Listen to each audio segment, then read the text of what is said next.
ಆತ್ಮೀಯ H16 news ಅರ್ಥಾತ್ ದೇಶಿತಾರಾಮಿಗೆ ಸ್ವಾಗತ. ನಾನು ನಿಮ್ಮವ MI ಅಥವಾ ಮಲ್ಲಪ್ಪ ಜ್ಯೋತವರ. ಆತ್ಮೀಯರೇ, ಈ ನಮ್ಮ ಹುಕ್ಕೇರಿಯಲ್ಲಿ ಆರಂಭವಾಗಿರುವಂಥ ರೈತರ ಪ್ರತಿಭಟನೆ ಇವತ್ತಿಗೂ ಮುಂದುವರಿಯದ ಅಂತೇಳಿ ತಿಳಿದು ಬರ್ತಾಯಿದೆ.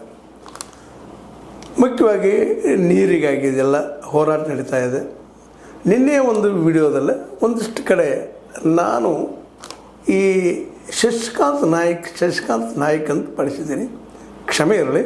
ಅದು ಶಶಿಕಾಂತ್ ಪಡಸಲಗಿ ಗುರೂಜಿ ಅಂತ ನೀವು ರೆಕ್ಟಿಫೈ ಮಾಡ್ಕೋಬೇಕಂತ ಈ ಸಂದರ್ಭ ಹೇಳ್ತಾ, ಯಾಕೆಂದ್ರೆ ಕ್ರಮ ಆಗ್ತದೆ ಗದ್ದಲದಲ್ಲಿ. ಶಶಿಕಾಂತ್ ನಮ್ಮ ಏನಪ್ಪ ಅಂತಂದ್ರೆ ಪಡಸಲಗಿಯವರಾಗಿರ್ಬೋದು, ನಾಯಕರಾಗಿರ್ಬೋದು, ಒಂದಿಷ್ಟು ಅಡ್ರೆಸ್ದಲ್ಲಿ ಏನೋ ಕನ್ಫ್ಯೂಷನ್ ನನಗೂ ಆಗಿರ್ಬೋದು. ವಯಸ್ಸು ಯಾರಪ್ಪನ ಮನೆ ಆಸ್ತಿ ಎಲ್ಲ ಬರ್ತದೆ ಹೋಗ್ತದೆ. ಆದರೆ ಅದ್ರ ಬದಲಾಗಿ ಇನ್ನು ಮುಂದುವರಿಸುವಂಥ ವಿಷಯ ಏನಪ್ಪ ಅಂದ್ರೆ, ಈ ಪ್ರತಿಭಟನೆಗಳು ಅಲ್ಲಲ್ಲಿ ಜೋರಾಗ್ತಾ ಇದ್ದಾವೆ. ಬೆಳಗಾವಿ ಜಿಲ್ಲೆಯಲ್ಲಿ ನೀರಿಗಾಗಿ, ಇಲ್ಲೂ ನೀರಾವರಿಗಾಗಿ ಕಳೆದ 40 ವರ್ಷಗಳಿಂದ ಏನಾಗಬೇಕು ಆಗಿಲ್ಲ. ಆದರೂ ನಮ್ಮ ನಿಖಿಲ್ ಕತ್ತಿಯವರು ನಿನ್ನೆ ಒಂದು ಸಭೆಯಲ್ಲಿ ನಾವು ಮಾಡಿದ್ದೀವಿ 40 ವರ್ಷ ಎಷ್ಟು ಸಾಧ್ಯನೋ 70% ಮಾಡಿದ್ದೀವಿ, ಇನ್ನು ಹೇಳ್ಕೊಳ್ತಾ ಇದ್ದಾರೆ. ಅಡ್ಡಿಲ್ಲ, ಹೇಳ್ಕೊಳ್ಳಿ ಅವ್ರು ತಮ್ಮ ಪರವಾಗಿ. ಆದರೆ ಈಗ ಅಲ್ಲೇ ಸುಮಾರು ಏನಪ್ಪ ಅಂತಂದ್ರೆ 54 ಗ್ರಾಮಗಳು ನೀರಿನ ಸಮಸ್ಯೆ ಆಗ್ಯದ ಅನ್ನುವಂಥದ್ದು, ಮತ್ತು ಏದು ನೀರಾವರಿ ಆಗಬೇಕು ಅನ್ನುವಂಥ ಬೇಡಿಕೆ ಇವೆಲ್ಲನೂ ಈ ಸಹಜವಾಗಿ ಅದೊಂದಲ್ಲ, ಹುಕ್ಕೇರಿ ತಾಲೂಕಲ್ಲಿ ಒಂದಲ್ಲ, ಈಗ ರಾಮದುರ್ಗ ತಾಲೂಕು ಸಾಲಹಳ್ಳಿಯಲ್ಲಿ ಸಹಿತ ಆಗೋದದ ಈ ಮೇ 25ರಿಂದ. ಅಲ್ಲಲ್ಲ ಈ ನೀರಿನ ಸಮಸ್ಯೆ, ಮತ್ತು ನೀರು ಭಾಳ ಮುಖ್ಯ. ನೀರಾವರಿ ಯೋಜನೆಗಳು ಎಲ್ಲ ಕಡೆ ಆಗಬೇಕಾಯ್ತು ಇಷ್ಟರಲ್ಲಿ 75 ವರ್ಷಗಳಿಂದ. ಇವರು ಎಷ್ಟೋ ಟೀಕೆ ಮಾಡ್ತಾಯಿಲ್ಲ ಹಿಂದಿನ ಸರ್ಕಾರಗಳಿಗೂ ಕೂಡ, ಇವತ್ತಿನ ಸರ್ಕಾರಗಳಿಗೂ ಕೂಡ. ಯಾಕಂದ್ರೆ ರೈತರ ಶೋಷಣೆ ಅಂತ ನಿರಂತರ ಅದ, ಇದರಲ್ಲಂತೂ ಏನು ಸಂಶಯ ಇಲ್ಲ. ಇವತ್ತಿಗೂ ಯಾವುದೇ ರೈತನ ಲಾಭದಲ್ಲಿ ಇದ್ದೀನಪ್ಪ, ನಾವೊಂದು ಕೋಟಿ ಗಳಿಸಿದ್ದೀನಿ 2 ಕೋಟಿ ಗಳಿಸಿದ್ದೀನಿ ಅಂತ ಹೇಳೋ ಸ್ಥಿತಿ ತಿಳಿಲ್ಲ. ಏನು ಭೂಮಿ ರೇಟುಗಳು ಹೆಚ್ಚಾಗ್ತಾ ಇರ್ತಾವ, ಅದು ಮಾತು ಬೇರೆ, ಅದು ಉಪಯೋಗ ಇಲ್ಲದಂಥ ಮಾತು. ಅದು ಕನ್ನಡಿಯಲ್ಲಿಯೇ ಗಂಟು. ನೀವು ದುಡಿಬೇಕು, ತೊಗೊಳ್ಬೇಕು. ಬಂಗಾರದರಿ ಭೂಮಿಯಲ್ಲಿ ಅಂತ ಹೇಳೋದು ಅಷ್ಟ. ಆದರೆ ಬಂಗಾರಲ್ಲಿ ದುಡಿದು ಬೆವರು ಸುರಿಸ್ಬೇಕು ಅಂದಾಗ ಅದು ಲಾಭದ ಉದ್ಯೋಗ ಅಲ್ಲ, ಹೊಟ್ಟಿಗೆ ನೆತ್ತಿಗೆ ಅಂತಾರಲ್ಲ ಅಷ್ಟು ಆರಾಮ ಇಡುವಂಥ ಉದ್ಯೋಗ. ಹೇಳಿ ನಿಮಗೆ, ದೊಡ್ಡ ಲಾಭದ ಉದ್ಯೋಗ ಅಲ್ಲ. ಅವು ಪಟ್ಟಿ ಅಂಗಡಿ ಹಾಕೊಳ್ಳೋವ ದಿನನಿತ್ಯ 1000 ರೂಪಾಯಿ ಗಳಿಸ್ತಾನೆ. ನೀವು ವರ್ಷ ಗಂಟೆ ಗುದ್ದಾಡಿದಾಗ ಎಷ್ಟು ಗಳಿಸ್ತಾನೆ ನಿಮ್ಗೆ ಗೊತ್ತದ. ಅದು 4,500 ರೂಪಾಯಿ ಪರ್ ಟನ್ನಿಗೆ ಅದು ಕಬ್ಬು ಮೇನ್ಬೇಕು ಅನ್ನುವಂಥದ್ದು ಖರ್ಚು ಮಾಡಿ 3,300 ರೂಪಾಯಿ ತೊಗೊಳ್ತಾನೆ ನಮ್ಮ ರೈತ. ಎಷ್ಟು ನೋಡಿರಿ ಲಾಭದಲ್ಲಿದ್ದಾನೆ ಅನ್ನೋದು ಇದರಿಂದ ಗೊತ್ತಾಗ್ತದೆ. ಅದಕ್ಕೆ ಈ ಸಂದರ್ಭದಲ್ಲಿ ಅಟ್ಲೀಸ್ಟ್ ನಾವು ಬದುಕೋದಕ್ಕೆ ನೀರು ಕೊಡ್ರಿ ಅಂತ ಹೇಳ್ತಾ ಇದ್ದಾರೆ. ಅವ್ರು ಬದುಕೋ ಜೊತೆ ಇಡೀ ದೇಶನ ಬದುಕ್ತದೆ ರೈತನಿಂದ. ಸ್ವತಂತ್ರವಾದ ಮೀಡಿಯಾಗೆ ಬೇಕಾಗಿರುವುದು ಸ್ವತಂತ್ರ ಧ್ವನಿ. ಆ ಸ್ವತಂತ್ರ ಧ್ವನಿ ಉಳಿಸಲು ನೀವು ಮಾಡಬೇಕಾದದ್ದು ಇಷ್ಟೇ. ಅದೇನಪ್ಪಾ ಅಂತಂತಂದ್ರೆ, ನಿಮ್ಮ ಕೈಲಾದಷ್ಟು ಸಹಾಯ ಈ ಚಾನಲ್ಗೆ ಮಾಡಿ ಹಾಗೂ ನಿಮ್ಮ ಧ್ವನಿಯನ್ನು ಕಾಪಾಡಿಕೊಳ್ಳಿ. ಇದು ನಮ್ಗೆ ಗೊತ್ತಿಲ್ಲ. ಯಾಕಂತಂದ್ರೆ ನಾವು ಎಲ್ಲ ಕಡೆ ಕಬ್ಬನ್ನು ಬೆಳೆಸೋಕೆ ಅದನ್ನು ಬೆಳೆಸಿ ಇದು ಲಾಭದಪ್ಪ ಅಂತ ಹೇಳಿ ಲಾಭದ್ದು ಇಲ್ಲದು. ಸಾರಾಯಿ ಮತ್ತು ಸಕ್ಕರೆಗಾಗಿದ್ದಂಥ ಬೆಳೆ ಅಷ್ಟೇ. ಅದು ಇನ್ನುಳಿದ ಬೆಳೆಗಳನ್ನೆಲ್ಲ ನಾವು ಬದುಕಿ ಸರಿಸಿದ್ರಿಂದಾಗೆ ಇವತ್ತು ನಮಗೆ ಬೇಕಾದಂಥ ತಿನ್ನೂ ಎಣ್ಣೆ, ಎಳ್ಳೆಣ್ಣೆ ಅಥವಾ ಶೇಂಗಾ ಎಣ್ಣೆ, ಕುಸ್ಬಿ ಎಣ್ಣೆ ಹೊರಗಿನ ತರಿಸುವಂಥ ಪರಿಸ್ಥಿತಿ. 55% ಹೊರಗಿಂದ ನಾವು ತರಿಸ್ತಾ ಇದ್ದೀವಿ. 55-60% ನಮ್ಮಲ್ಲಿ ಭೂಮಿ ಇಟ್ಕೊಂಡು, ನಮ್ಮಲ್ಲಿ ಅನೇಕ ನೀರಾವರಿ ಭೂಮಿ ಯೋಜನೆಗಳು ಇಟ್ಕೊಂಡು ಮಾಡಿ ನಮ್ಮ ಎಣ್ಣೆ ನಮಗೆ ಸಾಕಾಗ್ತಾಯಿಲ್ಲ, ನಮ್ಮೆಲ್ಲರೂ ತಿನ್ನೋದು ಸಾಕಾಗ್ತಾಯಿಲ್ಲ, ಹೊರಗಿನ ತರಿಸ್ತಾ ಇದ್ದೀವಿ. ಇದನ್ನು ಗಮನದಲ್ಲಿ ಇಟ್ಕೊಂಡು ಈ ಕಬ್ಬು ಬೆಳಿಬೇಕಾ ಬೆಳಿಬಾರ್ದು ಅನ್ನೋದು ಸಹಿತ ವಿಚಾರ ಮಾಡಬೇಕಾಗಿದೆ. ಇದೆಲ್ಲ ಬೆಳಿಬೇಕಾದ್ರೆ ನೀರು ಬೇಕು. ನೀರಿನ ಸಮಸ್ಯೆ ಎಲ್ಲ ಕಡೆ ಅದನ್ನು ಇಲ್ಲ ಅಂತಲ್ಲ. ಈಗ ನೋಡ್ರಿ, ರಾಮದುರ್ಗದಲ್ಲೂ ಅದ, ಹುಕ್ಕೇರಿಯಲ್ಲೂ ಅದ, ಗೋಕಾಕಲ್ಲೂ ಭಾಗಗಳಲ್ಲೂ ಅದ, ಬೆಳಗಾವಿ ಜಿಲ್ಲೆ ಅಲ್ಲೆಲ್ಲ ಎಲ್ಲ ಕಡೆಯೂ ಅದ. ಬೆಳಗಾವಿ ಇದ್ದಿದ್ರಲ್ಲಿ ಸಂಪತ್ತು ಭರಿತವಾದಂಥ, ಅದರಲ್ಲೂ ನದಿಗಳನ್ನು ಉಳ್ಳಂಥ ಒಂದು ನಾಡು ಅನ್ನೋದು 2 ಮಾತಿಲ್ಲ. ಅದರಲ್ಲೂ ಈ ಹುಕ್ಕೇರಿಯಲ್ಲಿ 3 ನದಿಗಳು ಹರಿತಾ ಇದ್ದಾವೆ. 3 ನದಿ ಹರಿದ್ರೂ ಸಹಿತ ನೀರಿನ ಸಮಸ್ಯೆಯಲ್ಲಿ ಸಾಲ್ವ್ ಆಗ್ತಾ ಇಲ್ಲ. ಇದಕ್ಕೆ ಕಾರಣಗಳು ಏನು ಅನ್ನೋದು ಸಹಿತ ಇವತ್ತು ಚರ್ಚೆ ಮಾಡಬೇಕಾಗಿದೆ. ಜೊತೆಗೆ ಈಗ ಮೊದಲು ನೀರಾವರಿ ಒದಗಿಸ್ಬೇಕಾಗಿದೆ. ಅದೇ ಈಗ ಸಾಲಹಳ್ಳಿದು ಹೇಳಿಲ್ಲ, ಈ ರಾಮದುರ್ಗ ತಾಲೂಕಿನಲ್ಲೇ ಅಲ್ಲಿ ನಮ್ಮ ಹೊಳೆಪ್ಪನವರು ತಹಸೀಲ್ದಾರ್ ಮನವಿ ಮಾಡ್ಕೊಳ್ತಾ ಇದ್ದಾರೆ, ಇಲ್ಲಪ್ಪ ನೀವು ಸ್ಟ್ರೈಕ್ ಮಾಡಬೇಡ್ರಿ, ನಾವು ನೀರು ಮಾಡೋಣ ಅನ್ನುವಂಥ ಮಾತಾಡ. ಬರೀ ಕುಡಿ ನೀರು ಅದಕ್ಕಂತಲ್ಲ, ಇಡೀ ಒಟ್ಟಾರೆಯಾಗಿ ವ್ಯವಸ್ಥೆ ಎಲ್ಲದಕ್ಕೂ ನೀರು ಬೇಕಾಗಿದೆ. ಅದು ಕೃಷಿಗೆ ಬೇಕಾಗಿದೆ. ಕೃಷಿ ಅಂದ್ರೆ ಕೇವಲ ಕಬ್ಬು ಬೆಳೆಯೋದಲ್ಲ, ಬೇರೆ ಬೇರೆ ಬೆಳೆ ಬೆಳೆಯುವಂಥದ್ದು ಇವತ್ತು ಭಾಳ ಅವಶ್ಯಕ. ಯಾಕೆ ಮಾತನ್ನು ಹೇಳ್ತಾ ಇದ್ದೀನಪ್ಪ ಅಂದರೆ, ಕಬ್ಬು ನಿಜವಾಗಿಯೂ ನಮ್ಮ ರೈತರಿಗೆ ಅಷ್ಟಲ್ಲ, ನಮಗೂ ವೈರಿನ. ಅದು ಬೆಳೆದ್ರಿಂದ ಯಾರಿಗೂ ಏನೂ ಸುಖ ಇಲ್ಲ ಅನ್ನೋದು ಈಗಾಗಲೇ ಸ್ಪಷ್ಟ ಆಗಿರುವಂಥ ವಿಷಯ. ಯಾಕಂದರೆ ಹೇಳ್ತಾ ಇದ್ದೀನಿ ಮೇಲೆ ನಿಮಗೆ, ಅದು ಸಾರಾಯಿ ಮತ್ತು ಇನ್ನೊಂದು ಏನಪ್ಪ ಅಂತಂದ್ರೆ ಶುಗರ್ ಸಕ್ಕರೆ ಇವಕ್ಕಷ್ಟೇ ಉಪಯುಕ್ತ ಅದು. ಮುಂದೆ ಈ ಒಂದು ಕಾರ್ಖಾನೆ ಮಾಡ್ಕೊಂಡಂಥ ಈ ಎಲ್ಲ ಕಾರ್ಖಾನೆ ಮಾಲೀಕರಿಗೆ ಕೋಆಪರೇಟಿವ್ ಇದ್ದರೆ ಕೋಆಪರೇಟಿವ್ ಆ ಜನಕ್ಕೆ ಅಲ್ಲಿಯ ಷೇರುದಾರರಿಗೆ ಅವರಿಗೆ ಲಾಭ ಇಲ್ಲ, ಇಲ್ಲಿ ವೈಯಕ್ತಿಕ ಇತ್ತಪ್ಪ ಅಂದ್ರೆ ಆ ವ್ಯಕ್ತಿಗಳಿಗೆ ಲಾಭ. ಹೀಗಾಗಿ ರೈತರಿಗೆ ಲಾಭ ಅಂತ ನನಗೆ ಅನಿಸಿಲ್ಲ. ಅದು ಯಾರಿದ್ದರೂ ಬಂದು ಇಲ್ಲಿ ಈ ವೇದಿಕೆಯಲ್ಲಿ ಬಂದು ಡಿಸ್ಕಷನ್ ಮಾಡಿ ನಾವು ಕನ್ಫರ್ಮ್ ಮಾಡಿದ್ರೆ ಭಾಳ ಉತ್ತಮ. ಲಾಭದಂತೆ ಉದ್ಯೋಗ ಅಲ್ಲ ಕಬ್ಬು. ಅದು ಇನ್ನುಳಿದ ಬೆಳೆಗಳು ಅದು ಬೆಳೀತಾ ಇಲ್ಲ. ಯಾಕಂದ್ರೆ ನೀರಾವರಿ ಸಾಕಷ್ಟು ಇರೋದ್ರಿಂದ ವರ್ಷದ 2-3 ಬೆಳೆ ಬೆಳೀದಕ್ಕೆ ಸಾಧ್ಯ ಅದ. ಅದರಲ್ಲೂ ಎಣ್ಣೆಯ ಕಾಳುಗಳನ್ನು ಬೆಳೆದು ಬಂದ್ ಮಾಡಿದಂಗೆ ಆಗ್ಯದ. ಇವತ್ತು ದೊಡ್ಡ ಸಾಕ್ಷಿ, ನಾವು ಹೊರದೇಶಗಳಿಂದ ಎಣ್ಣೆಯನ್ನು ಆಮದು ಮಾಡ್ಕೊಳ್ತಾ ಇದ್ದೀವಿ 55%. ಇದು ನಮ್ಮ ಸೋಲು ಅಂತ ಹೇಳ್ಬೇಕಾಗ್ಯದ, ನಮ್ಮ ಆಡಳಿತಗಾರರ ಸೋಲು. ಯಾಕಪ್ಪ ಅಂದರೆ ಇವರಿಗೆ ಕೇವಲ ಸರಳವಾಗಿ ದಾಟುವಂಥದ್ದು ಬೇಕಾಗ್ಯದ, ಸರಳವಾಗಿ ಮುಂದೆ ಹೋಗುವಂಥದ್ದು ಬೇಕಾಗ್ಯದ. ರೈತರಿಗೆ ಏನಾಗ್ತದೆ ಗೊತ್ತಿಲ್ಲ ಅನ್ನುವಂಥ ಮಟ್ಟಿಗೆ ಈಗ ಅದಕ್ಕಾಗಿ ರೈತರು ಕೇಳ್ತಾ ಇರೋದು ಬರೀ ನೀರಷ್ಟು ಕೊಡಪ್ಪ ಸಾಕಂತೇಳಿ. ಆದರೆ ಆ್ಯಕ್ಚುಲಿ ಅವ್ರು ಕೇಳಬೇಕಾಗಿದ್ದಕ್ಕೆ ಹೆಚ್ಚಿನ ಮಾರ್ಕೆಟ್ ಅವ್ರ ಕೈ ಸಿಕ್ತಪ್ಪ ಅಂದ್ರೆ ಅವ್ರು ನೀರನ್ನು ಸಹಿತ ಅವ್ರು ಮಾಡ್ಕೊಳ್ತಾರೆ. ಯಾಕಂದ್ರೆ ಲಾಭ ಆದ್ರೆ ಆ ದುಡ್ಡನ್ನ ಇನ್ವೆಸ್ಟ್ ಮಾಡ್ತಾರೆ ಅವರು. ಇವತ್ತು ಲಾಭದ ಉದ್ಯೋಗನೇ ಅಲ್ಲಲ್ಲ. ಮೊನ್ನೆ ಎಲ್ಲೋ ಒಂದು ವಿಡಿಯೋ ಬರ್ತಾಯಿತ್ತು, ರೈತರಿಗೆ ಅಥವಾ ರೈತರ ಮಕ್ಕಳಿಗೆ ಹೆಣ್ಣು ಕೊಡ್ತಾ ಇಲ್ಲ ಅನ್ನುವಂಥದ್ದು. ಹೌದ್ರಿ, ಹೆಂಗೆ ಕೊಡ್ತಾ ಇದ್ದಾರೆ ಹೆಣ್ಣು?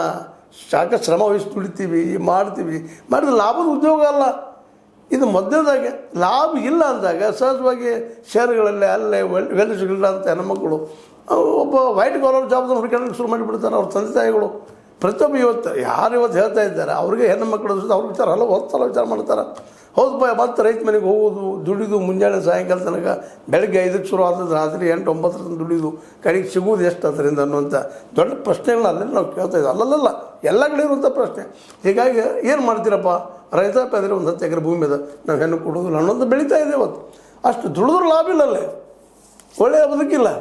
ಈಗ ಆರಂಭದಲ್ಲಿ ಕೇಳಿದ್ದಲ್ಲಿ ನಿಮ್ಗೆ ಮಾರ್ಕೆಟ್ ಇಲ್ಲಪ್ಪ ಇವ್ರ ಕೈಯಲ್ಲಿ. 1 2 ಎಷ್ಟು ಜನ ಕೋಟ್ಯಾಧೀಶರಿದ್ದಾರೆ. 10 ಎಕರೆ 20 ಎಕರೆ ಭೂಮಿ ರೇಟಲ್ಲ, ವರ್ಷಕ್ಕೆ ನೀವು ಎಷ್ಟು ಗಳಿಸ್ತಾ ಇದ್ದೀರಿ ಅದು ಬೇಕಾಗಿ. ಅಂದ್ರೆ ಮಾರ್ಕೆಟ್ ಇಲ್ಲ ಅವ್ರ ಕೈಯಲ್ಲಿ. ಪಾಪ ಇಲ್ಲಿಯೇ ಒಂದು ದಲ್ಲಾಳಿ ವ್ಯವಸ್ಥೆ ಅವ್ರ ಕೈಯಿಂದ ದುಡ್ಡು ಕಸ್ಕೊಳ್ತದೆ. ಅವ್ರು ದುಡಿದು ಕಷ್ಟ ಇದ್ದಾರೆ, ಹೊಟ್ಟೆಗೆ ಹಾಕೋದು ಕಷ್ಟ ಇದ್ದಾರೆ ರೈತರು. ಅವ್ರಿಗೆ ನೀರು ಸಹಿತ ನಾವು ಮಾಡಿಕೊಡ್ತಾ ಇಲ್ಲ. ಈ ಎಲ್ಲ ಗಮನದಲ್ಲಿಟ್ಕೊಂಡು ಇವತ್ತು ಹೆಣ್ಣು ಕೊಡೋರು ಹಲವು ವಿಚಾರ ಮಾಡ್ತಾರೆ. ಇದನ್ನು ನಾವು ಇಲ್ಲಿ ಚಿಂತಿಸಬೇಕಾಗ್ಯದ. ಈ ಎಲ್ಲ ಸಂದರ್ಭದಲ್ಲೇ ಮೂಲಭೂತವಾಗಿ ಬೇಕಂತ ನೀರು. ನಾವು ಇವತ್ತಿಗೆ 75, 80, 47 ಬರ್ತಾಯಿದ್ದೀವಿ. ಇಲ್ಲಿವರೆಗೆ ನೀರಾವರಿ ಅನೇಕ ನದಿಗಳಿದ್ದು ಸಂಪತ್ತು ಬರ್ತೇವಂತ ಮಳೆನ ಮೇಲೆ ಆಗ್ತಾಯಿದ್ದು, ಮನ್ಸೂನ್ ಸರಿಯಾಗಿ ಬರ್ತಾಯಿದ್ರು, ಕೆಲವೊಮ್ಮೆ ಆಗೋದಿಲ್ಲ ಅಂತಲ್ಲ.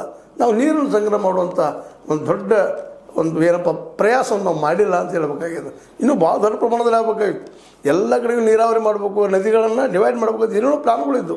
ನಮ್ಮ ಚಂದ್ರಶೇಖರ್ ಪ್ರಧಾನಿ ಅವರು ಇದ್ದಾಗಲಿ, ವಾಜಪೇಯಿ ಅವರು ಇದ್ದಾಗಲಿ, ನಂತರ ಬಂದಾಗ ಒಂದು ವಿಜ್ಞಾನಿಗಳು ಏನೇನೋ ಹೇಳಿ ಅದನ್ನು ಬಿಡಿಸೋದು. ಮೊದಲ ಇವರಿಗೆ ನೀರು ತರೋ ಮನಸ್ಸಿರಲಿಲ್ಲ, ಇವರು ಕ್ರಿಯಾಶೀಲರಲ್ಲ. ಅದರಲ್ಲಿ ಈ ಮಾತು ಹೇಳಿದ ತಕ್ಷಣ ಅದು ಬೇಡ ಅಂತ ಹೋಗಲಿ. ಅಟ್ಲೀಸ್ಟ್ ಅದನ್ನು ಯಾವ ರೂಪದಲ್ಲಿ ಮಾಡಲಿಕ್ಕೆ ಸಾಧ್ಯ ನೀರನ್ನು ಅನ್ನೋ ಸಹಿತ ಇವತ್ತು ಭಾಳ ಪ್ರಮುಖ ಅದ. ಈಗಂತೂ ಈಗಾಗಲೇ ಹೇಳಿದಂಗೆ ಈ ಒಂದು ಹುಕ್ಕೇರಿಯಲ್ಲಾಗಿರ್ಬೋದು ಅಥವಾ ರಾಮದುರ್ಗ ಸಾಲಹಳ್ಳಿಯಲ್ಲಿ ಆಗಿರ್ಬೋದು, ಎಲ್ಲ ನೀರಿನ ಸಮಸ್ಯೆಗಳು ಅದಾವ. ಅವ್ರಿಗೆಲ್ಲ ನೀರಿನ ವ್ಯವಸ್ಥೆ ಮಾಡೋ ದಿಶೆಯಲ್ಲೇ ಉಸ್ತುವಾರಿ ಸಚಿವರು ಸತೀಶ್ ಜಾರಕಿಹೊಳಿ ಅವರು ಈ ಎರಡೂ ಕಡೆ ಭೇಟಿಯಾಗಿ ಅಲ್ಲಿ ರೈತರ ಸಮಸ್ಯೆಗೆ ಮುಖಾಮುಖಿ ಆಗೋದು ಭಾಳ ಮಹತ್ವದ. ಜೊತೆಗೆ ನಮ್ಮ DKC ಅಂದರೆ ಅದರ ನೀರಾವರಿ ಮಿನಿಸ್ಟರ್ ಅವರು ಬಂದು ಇಲ್ಲಿಯ ಜನಕ್ಕೆ ಇಲ್ಲಿಯ ಸಮಸ್ಯೆಯನ್ನು ಕೇಳಬೇಕಾಗ್ಯದ.